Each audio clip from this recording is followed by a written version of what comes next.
ثم تکون خلافۃ علی منہاج النبوہ، پھر دوبارہ دنیا میں خلافت علی منہاج النبوہ کا نظام قائم ہوگا۔ یہ ہے وہ دور جو آنے والا ہے، مستقبل میں آئے گا، لازماً آئے گا۔ دو پتنگیں ہیں اڑ رہی ہیں، ان کا پیچ پڑنے والا ہے بہت زبردست۔ ایک ہے نیو ورلڈ آرڈر، جو حقیقت میں جیو ورلڈ آرڈر ہے، ایک ہے جسٹ ورلڈ آرڈر آف اسلام۔ مقابلہ انہی میں ہونا ہے، اور نتیجے میں بالآخر اسلامی خلافت گلوبل کی طرف تو دنیا جا ہی رہی ہے۔ گلوبلائزیشن، یہ ملکوں کے درمیان لکیریں تو تقریباً بے ایمانی ہو جائیں گی۔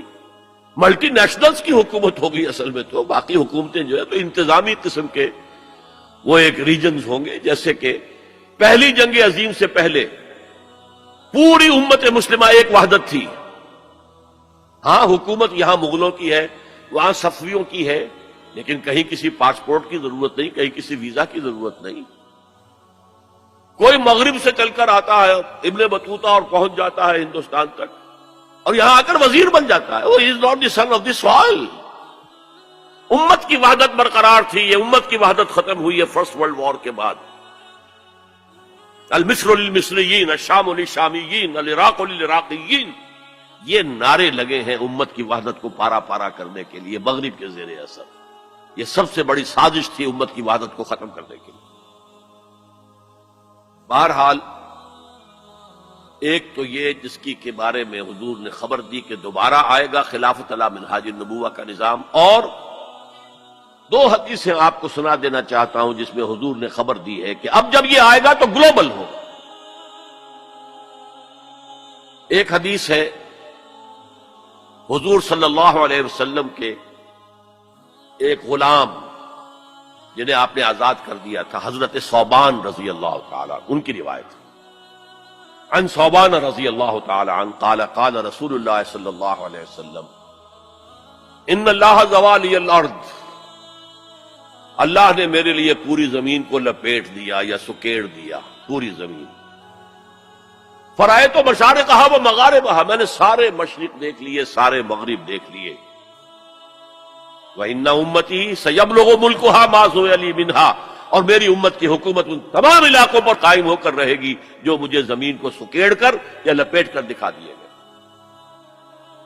اور یہ روایت کسی دوسرے تیسرے درجے کی حدیث کے ذخیروں میں سے نہیں ہے، مسلم شریف کی روایت ہے،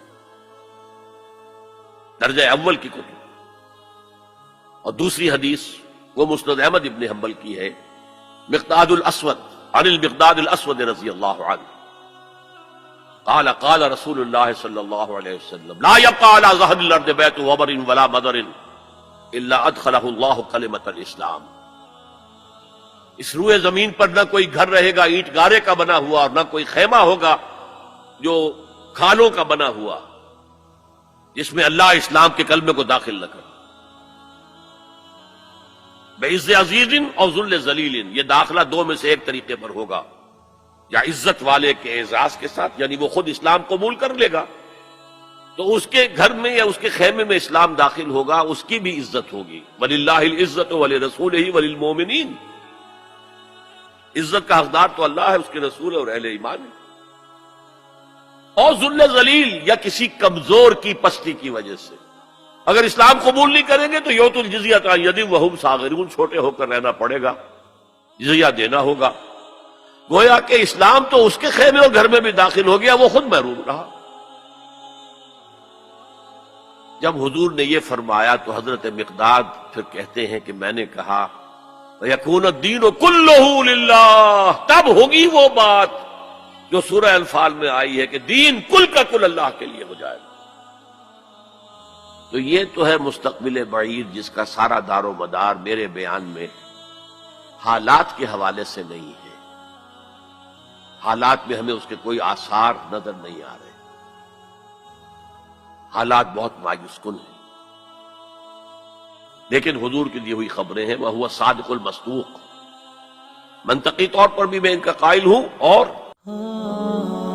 خليل بالقرآن هو إمامنا على هداية الله آمتنا كلام ربنا هداية